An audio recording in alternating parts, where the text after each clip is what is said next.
اب جب ہم میلاد کرتے ہیں تو ہمارے مقابلے میں جو فرقہ پیدا ہوا گستاخی رسالت کی بنیاد پر، انہوں نے کیا کہا؟ انہوں نے کہا کہ میلاد نہیں کرنا چاہیے، میلاد کرنا بدعت ہے، بدعت ہے، شرک ہے، شرک۔ اچھا چلو، تو بدعت کس کو کہتے ہیں؟ بدعت اس کو کہتے ہیں، انہوں نے بدعت کی تعریف کیا کی ہے؟ جو میلاد کو بدعت کہتے ہیں، جو سلام قیام کو بدعت کہتے ہیں، جو تیجے چالیسویں کو بدعت کہتے ہیں، ان کے یہاں بدعت کی تعریف کیا ہے؟ ان کے یہاں بدعت کی تعریف یہ ہے کہ جو چیز زمانہ رسول میں نہ ہو بعد میں ایجاد کی جائے وہ بدعت ہے۔ یہ وہ بدعت کی تعریف کر رہے ہیں، چاہے وہ مرزائی ہو، خارجی ہو، چاہے دیوبندی ہو، چاہے اہل حدیث ہو، اہل قرآن ہو، چاہے وہ جتنے بھی فرقے ہیں، یہ سب بدعت کی یہی تعریف کرتے ہیں کہ جو چیز زمانہ رسول میں نہ ہو بعد میں ایجاد کی جائے وہ بدعت ہے۔ اب میں آپ سے کہنا چاہتا ہوں کہ ہم جس امام احمد رضا کے ماننے چاہنے والے ہیں، ہم جس امام کے مسلک پر عمل کرتے ہیں، وہ امام احمد رضا نے بدعت کی تعریف فرمائی۔ جانتے ہو بدعت کی تعریف کیا کی ہے؟ امام احمد رضا نے بدعت کی تعریف یہ کی ہے کہ جو چیز رسول اللہ کی ظاہری حیات میں نہ ہو بعد میں ایجاد کی جائے وہ بدعت ہے۔ اب میں مانتا ہوں کہ یہ مائک رسول اللہ کی ظاہری حیات میں نہیں تھا، تو مائک کا بنانا کیا ہوا؟ یہ لوہا لکڑ سنوار کر، یہ کاپر سنبھال کر، یہ لوہا اسٹیل سنوار کر یہ مائک بنایا گیا، تو مائک کا بنانا کیا ہوا؟ بدعت۔ یہ کرسی جس پر بیٹھ کے میں بول رہا ہوں، لوہے کی لکڑی کی کرسی، یہ رسول اللہ کی ظاہری حیات میں نہیں بنی، تو کرسی کا بنانا کیا ہوا؟ بدعت۔ اب یہ لائٹ نہیں تھی، تو لائٹ کا بنانا کیا ہوا؟ بدعت۔ اب میں آپ سے کہنا چاہتا ہوں ہوائی جہاز نہیں تھے، ہوائی جہاز کا بنانا کیا ہوا؟ بدعت۔ اب میں آپ سے کہنا چاہتا ہوں کہ یہ ٹرینیں نہیں تھیں، یہ ٹرپ ٹرین بھی نہیں تھی، تو ٹرینوں کا بنانا کیا ہوا؟ بدعت۔ اب یہ بدعت سے بچنا چاہتے ہیں تو اے لوگوں، ٹرین میں بیٹھو گے تو بدعتی ہو جاؤ گے، ہوائی جہاز میں سفر کرو گے تو بدعتی ہو جاؤ گے۔ آپ بدعت سے بچنا چاہتے ہو؟ ہم جب تیجا چالیسواں کرتے ہیں تو یہ نادان کہتا ہے بدعت، ہم جب میلاد کرتے ہیں تو یہ نادان کہتا ہے بدعت، ہم جب سلام قیام کرتے ہیں تو یہ نادان کہتا ہے بدعت۔ اے لوگوں، اعلی حضرت نے جو بدعت کی تعریف فرمائی ہے، فرمایا کہ جو چیز رسول اللہ کی ظاہری حیات میں نہ ہو بعد میں ایجاد کی جائے وہ بدعت ہے۔ تو اب میں آپ سے پوچھنا چاہتا ہوں، یہ 80-20، یہ 35-65 کپڑا، یہ بوسکی کا کپڑا، یہ ٹھنڈا کپڑا، یہ گرم کپڑا، یہ ایسا کپڑا، یہ بہترین قسم کے جو کپڑے بن رہے ہیں، یہ تو رسول اللہ کی ظاہری حیات میں نہیں بنے تھے، تو ان کا بنانا کیا ہوا؟ یہ اینٹ جو آپ بھٹے میں پکاتے ہو، پکی اینٹ، سیمنٹڈ، یہ رسول اللہ کے زمانے میں نہیں تھی، تو یہ سیمنٹ کی اینٹ بنانا، یہ بھٹے میں اینٹ کو پکانا، یہ کیا ہے؟ میں آپ سے کہنا چاہتا ہوں یہ بدعت ہے۔ ہم جب تیجا کریں تو تم کہو بدعت، ہم جب 40واں کریں تو تم کہو بدعت، ہم جب میلاد کریں تو تم کہو بدعت۔ ایک بات مجھے بتاؤ، ان سے آپ پوچھنا کہ تم رسول اللہ کی ظاہری حیات میں پیدا ہو گئے تھے؟ ان سے پوچھنا۔ جب ہم سلام قیام میلاد کریں تو یہ کہے بدعت۔ اب ان سے آپ پوچھئے کہ تمہارے باپ دادا رسول اللہ کے زمانے میں پیدا ہو گئے تھے؟ نہیں ہوئے پیدا، تو ان کا پیدا ہونا یہ کیا ہوا؟ ہم جب میلاد کرتے ہو تو نادان کہتا ہے بدعت۔ تیرا باپ بھی رسول اللہ کی ظاہری حیات میں پیدا نہیں ہوا تھا، تیرا دادا بھی رسول اللہ کے زمانے میں پیدا نہیں ہوا تھا، تو تیرا پیدا ہونا یہ کیا ہوا؟ یہ بھی تو بدعت ہے۔ اے لوگوں، میں آپ سے کہنا چاہتا ہوں، یہ ادیان باطلہ، یہ فرقہ باطلہ، یہ گستاخان اولیاء، یہ باغیان خدا، یہ غداران رسول مسلمانوں کو بدعت کے نام سے بہت دھوکہ دیتے ہیں۔ یہ کیا بدعت، یہ کیا بدعت، وہ کیا بدعت۔ اے لوگوں، بدعت کی 5 قسمیں ہیں، مگر اس وقت میں وقت کی تنگی کی بنیاد پر صرف 2 قسمیں بیان کرنا چاہتا ہوں۔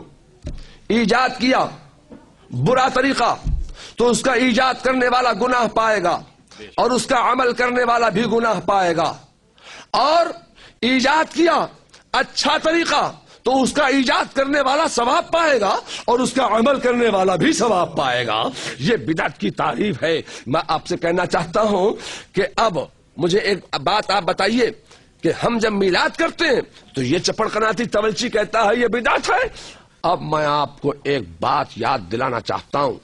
میرے مصطفیٰ جان رحمت صلی اللہ تعالی علیہ وسلم حرم کعبہ میں میزاب رحمت کے نیچے حتیم کعبہ میں اجلہ صحابہ بیٹھے ہیں. میرے مصطفیٰ جان رحمت صلی اللہ علیہ وسلم بھی تشریف فرما ہے. اجلہ صحابہ رونق افروز ہیں.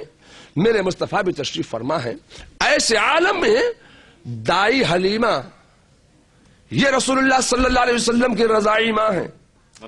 دائی حلیمہ میرے مصطفیٰ کی رضائی ماں تشریف لائیں باب السلام سے. جہاں باب السلام تعمیر ہے اس طرف سے حضرت دائی حلیمہ تشریف لا رہی ہیں. اب میرے مصطفیٰ نے جب سر اٹھا کر دیکھا کہ دائی حلیمہ تشریف لا رہی ہیں, جب اپنی رضائی ماں کو آتے ہوئے دیکھا تو میرے مصطفیٰ نے فوراً قیام کر لیا, فوراً کھڑے ہو گئے. جب میرے مصطفیٰ نے اپنی رضائی ماں کو آتے ہوئے دیکھا تو قیام کر لیا, کھڑے ہو گئے. جب میرے مصطفیٰ نے قیام کیا صحابہ نے دیکھا رسول اللہ کھڑے ہو گئے, سب کھڑے ہو گئے ہاتھ باندھ کر, سب حالت قیام میں آ گئے, سب کھڑے ہیں. جب حضرت دائی حلیمہ رسول اللہ کی رضائی ماں قریب تشریف لائیں تو میرے مصطفیٰ جان رحمت صلی اللہ تعالی علیہ وسلم کے مقدس کاندھے پر, مقدس دوش مبارک پر ایک رحمت والی چادر, ایک نوری چادر میرے مصطفیٰ کے دوش پر پڑی ہے, کاندھے پر پڑی ہے. میرے مصطفیٰ نے وہ نوری چادر, وہ رحمت والی چادر اپنے کاندھے سے اتاری اور حتیم کعبہ میں میزاب رحمت کے نیچے وہ چادر میرے مصطفیٰ نے بچھا دی اور فرمایا اماں جان آپ اس چادر پر بیٹھ جائیے.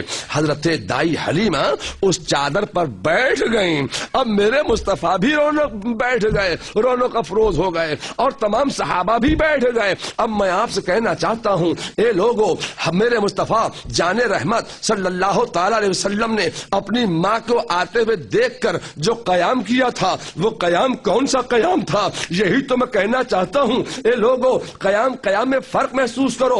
ہم جب میلاد کے بعد قیام کرتے ہیں تو یہ چپڑ قناتی تولچی کہتا ہے یہ شرک ہے, یہ کھڑے کیوں ہو گئے نبی کی تعظیم کے لیے. اب میں آپ سے کہنا چاہتا ہوں کہ حضرت دائی حلیمہ کو آتے ہوئے دیکھ کر میرے مصطفیٰ نے جو قیام کیا تھا وہ خدا کی قسم وہ قیام تعبدی نہیں کیا تھا, قیام عبادت نہیں کیا تھا. اپنی ماں کو آتے ہوئے دیکھ کر میرے مصطفیٰ نے جو قیام کیا تھا وہ قیام تعظیمی ہے. تو جب میرے مصطفیٰ نے اپنی والدہ کے لیے قیام تعظیمی کیا ہے تو وہ جو تم قیام کرتے ہو نماز میں وہ قیام عبادت ہے, وہ قیام تعبدی ہے. اے لوگوں قیام میں فرق محسوس کرو. ہم جب نماز میں قیام کرتے ہیں تو وہ قیام تعبدی ہے, وہ قیام عبادت ہے. اگر اس قیام میں کسی کو شریک بنا لیا گیا تو یقیناً یہ شرک ہو جائے گا. وہ قیام عبادت ہے, وہ قیام تعبدی ہے. مگر جب تم میلاد کے بعد قیام کرتے ہو خدا کی قسم یہ قیام تعبدی نہیں ہے, یہ قیام عبادت نہیں ہے. یہ قیام جو ہم کرتے ہیں میلاد کے بعد یہ قیام ہے قیام تعظیمی. اے لوگوں قیام تعظیمی اور قیام تعبدی میں فرق محسوس کرو. اب میرے مصطفیٰ نے قیام کیا, بیٹھ گئے, سب صحابہ بھی بیٹھ گئے. میرے مصطفیٰ رونق افروز ہوئے اور اپنی والدہ سے فرمایا رضائی ماں. اب اپنی رضائی ماں سے فرمایا اماں جان میرا بچپن مجھے سناؤ. کیا فرمایا؟ اماں جان میرا بچپن مجھے سناؤ. اب حضرت دائی حلیمہ مصطفیٰ جان رحمت صلی اللہ تعالی علیہ وسلم کی رضائی ماں مصطفیٰ کا بچپن سنا رہی ہیں. رضائی ماں مصطفیٰ کو مصطفیٰ کا بچپن سنا رہی ہیں, بتا رہی ہیں کہ میں کیسے آپ کو لائی تھی. اب مصطفیٰ کا آنا جانا دائی حلیمہ بیان کر رہی ہیں. مصطفیٰ کو مصطفیٰ کا بچپن سنا رہی ہیں, مصطفیٰ کو مصطفیٰ کی سیرت بتا رہی ہیں, مصطفیٰ کو بچپن کی صورت بتا رہی ہیں, مصطفیٰ کو بچپن کے معجزات بتا رہی ہیں, مصطفیٰ کا لانا لے جانا آنا جانا بیان کر رہی ہیں. اب میں آپ سے کہنا چاہتا ہوں کہ وہاں حتیم کعبہ میں صحابہ کی موجودگی میں مصطفیٰ جان رحمت صلی اللہ تعالی وسلم کیا سن رہے ہیں؟ جی اپنا بچپن سن رہے ہیں نا، تو ہم میلاد میں کیا کرتے ہیں؟ ہم میلاد میں یہی تو کرتے ہیں کہ مصطفیٰ کا بچپن بیان کرتے ہیں، مصطفیٰ کی جوانی بیان کرتے ہیں، مصطفیٰ کا اقتدار بیان کرتے ہیں، مصطفیٰ کا اختیار بیان کرتے ہیں، مصطفیٰ کی سیرت بیان کرتے ہیں، مصطفیٰ کی صورت بیان کرتے ہیں، مصطفیٰ کا آنا جانا بیان کرتے ہیں۔ یہی تو ہم میلاد میں بیان کرتے ہیں۔ اب میں آپ سے پوچھنا چاہتا ہوں کہ حتیم کعبہ میں میزاب الرحمت کے نیچے کیا ہو رہا ہے؟ وہی تو میلاد مصطفیٰ ہے، وہی تو میلاد ہے۔ اور میلاد کس کو کہتے ہیں؟ مصطفیٰ کی میلاد کا ذکر ہو رہا ہے، بیان ہو رہا ہے، تو اے لوگو میلاد کا انتظام کرنا، میلاد کا انتظام و اہتمام و انصرام کرنا، یہ میرے مصطفیٰ کی سنت ہے، اور میلاد کا سننا بھی میرے مصطفیٰ کی سنت ہے، صحابہ کی سنت ہے۔